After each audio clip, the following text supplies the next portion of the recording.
नमस्कार, आप देख रहे हैं न्यूज आप तक और आपके साथ मैं हूं प्रदीप नरमोला। एक स्वस्थ व्यक्ति ही एक स्वस्थ समाज का निर्माण करता है, इसलिए मानव शरीर का स्वस्थ रहना बेहद जरूरी है। आयुर्वेद की पंचकर्म क्रिया शरीर को स्वस्थ रखने में काफी प्रचलित है। क्या है पंचकर्म और आखिर कैसे इस विधि से शरीर में होने वाले रोगों को दूर किया जाता है, देखिए इस खास रिपोर्ट में।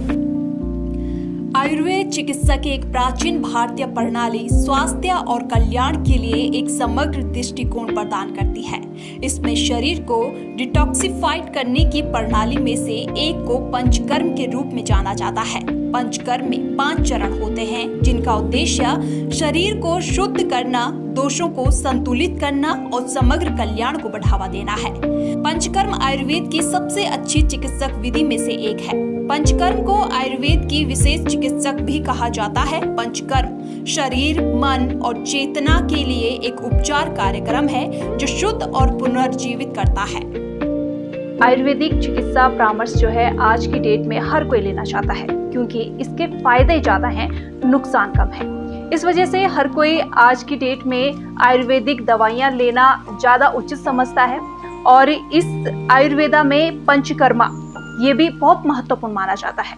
इसमें 5 क्रियाएं होती हैं जो कि शरीर के लिए बहुत ही महत्वपूर्ण होती है। आज हम पंचकर्मा के बारे में आपको बताएंगे और इसी को लेकर आज हमारे साथ खास बातचीत में मौजूद हैं डॉक्टर महेंद्र राणा, जो पंचकर्मा के बारे में आज विस्तार से हमारे साथ चर्चा में शामिल है। बहुत बहुत स्वागत है आपका न्यूज आप तक में। जी नमस्कार, आपके सभी दर्शकों को मेरा प्रणाम।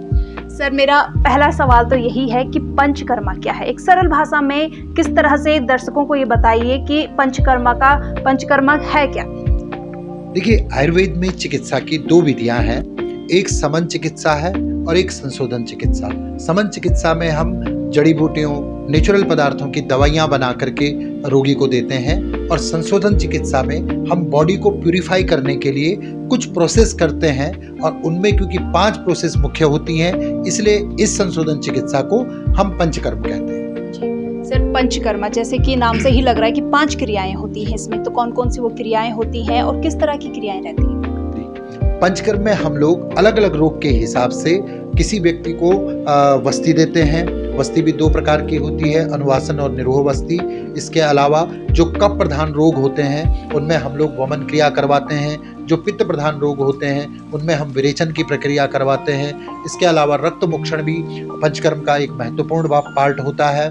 साथ ही साथ में पंचकर्म के लिए पूर्व कर्म जो स्नेहन और स्वेदन होते हैं, उसके द्वारा हम मरीज को पंचकर्म के लिए तैयार करते हैं। और जब मरीज पूर्ण रूप से पंचकर्म के लिए तैयार हो जाता है, तब जो मुख्य ये 5 कर्म है, इनमें से रोग के अनुसार तय करके कि किस मरीज में कौन सा कर्म करना चाहिए, वस्ती करनी है या विरेचन करना है या वमन करना है या रक्त मोक्षण करना है, वो हम लोग तय करके फिर उसकी पंचकर्म चिकित्सा करते हैं।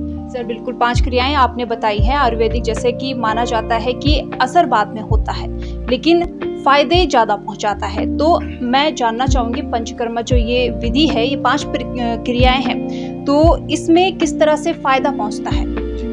तो देखिए, जो पहली बात आपने कही कि आयुर्वेद में एक मिथ है कि आयुर्वेदिक दवाइयां देर से असर करती हैं, लेकिन ऐसा नहीं है।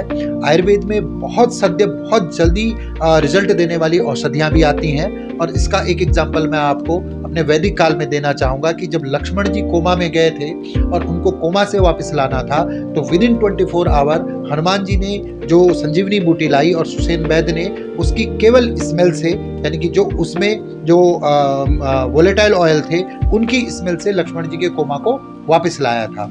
ऐसे ही आपने देखा होगा गांव घरों में जो हमारे दादी अम्मा या जो बड़े बुजुर्ग होते हैं, उनके पास कई ऐसी जड़ी बूटियां होती है कि छोटे बच्चों को पेट दर्द हो रहा होता है और वो उन हरे पत्तों को या अजवाइन, सौंफ, इनसे जो है मिश्रण बना करके बच्चों को देते हैं, और जो बच्चा रो रहा होता है दर्द से, वो थोड़ी देर में शांत हो जाता है। तो ऐसा नहीं है कि आयुर्वेदिक दवाइयों का असर लेट होता है, लेकिन अगर आयुर्वेद की दवाइयाँ ताज़ा बनी हुई हों तो वो उतनी जल्दी काम करती है, और अगर वो कॉमर्शियल यानी टैबलेट के फॉर्म में, सिरप के फॉर्म में, तो उसमें थोड़ा समय लगता है। और कुछ रोगों में तो सिद्धांत भी होता है कि उसको एकदम से ठीक होने की बजाय उसमें समय के साथ उसको धीरे धीरे करके ठीक किया जाए जिससे बॉडी का संतुलन न बिगड़े। तो पंचकर्म की जो प्रक्रिया है, क्योंकि जैसा हमारा जो खान पान होता है उसमें बहुत सारे एसिडिक चीज़ें हमारे खाने में चली जाती हैं, और आजकल का जो करंट सिनेरियो है उसमें तो हम लोग fast food, junk food, packed food, और जो हम खाना खा भी रहे हैं तो वो बहुत सारे फर्टिलाइजर से युक्त है। तो बॉडी में ऐसे फ्री रेडिकल्स बन जाते हैं जो बॉडी में एल्कलिनिटी के बजाय एसिडिक मीडियम कर देते हैं।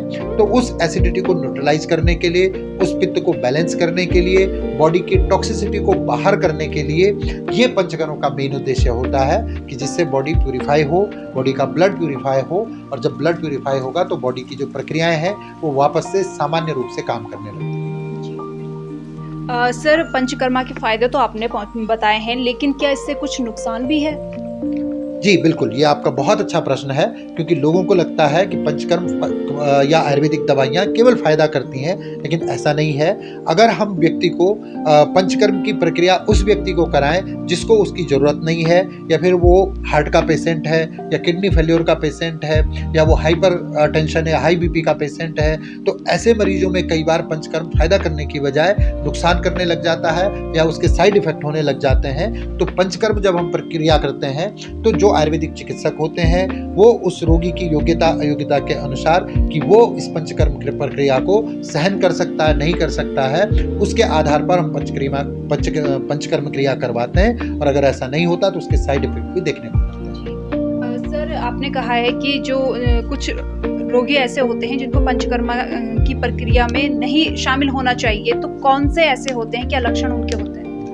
देखिए, जिन भी मरीजों में या तो बहुत ज़्यादा वीकनेस हो या उनका ब्लड फ्लो बहुत ज़्यादा हाई रहता हो, जैसे हाई बीपी हो गया, या हार्ट के जो पेशेंट हैं, या किडनी फेल्योर के जो पेशेंट हैं कि जहां फ्लूइड रिटेंशन बहुत ज़्यादा बॉडी में हो रहा है, तो ऐसे व्यक्ति को अगर हम पंचकर्म करते हैं तो पंचकर्म क्रिया में क्योंकि रक्त का संचार बढ़ता है, जब हम किसी व्यक्ति को मेडिकेटेड स्टीम देते हैं, जड़ी बूटियों वाली भाप देते हैं, तो उससे न केवल हमारी बॉडी के फंक्शन फास्ट हो जाते हैं बल्कि ब्लड फ्लो भी बहुत तेज होने लगता है। तो ऐसे मरीजों को हमें ये ध्यान रखना चाहिए कि पंचकर्म न कराएं, क्योंकि उससे उनको लाभ से ज़्यादा दुष्प्रभाव हो सकते हैं। तो हमारे साथ आज डॉक्टर मौजूद थे और उन्होंने पंचकर्मा जो क्रिया होती है उसके बारे में विस्तार से चर्चा की है, और एक बड़ी बात उन्होंने कही है कि पंचकर्मा जो क्रिया होती है इसके न केवल फायदे होते हैं बल्कि अगर गलत व्यक्ति इसमें शामिल हो या इसको ले तो उसके साइड इफेक्ट भी देखने को मिलते हैं। इसलिए जो इसके लायक हो वही मरीज इसमें पंचकर्मा की क्रिया उनको लेनी चाहिए ताकि वो भी सुरक्षित रहे और पंचकर्मा क्रिया जो है उसके नुकसान को गलत तरीके से ना लिया जाए। बने रहिए न्यूज आप तक के साथ। नमस्कार।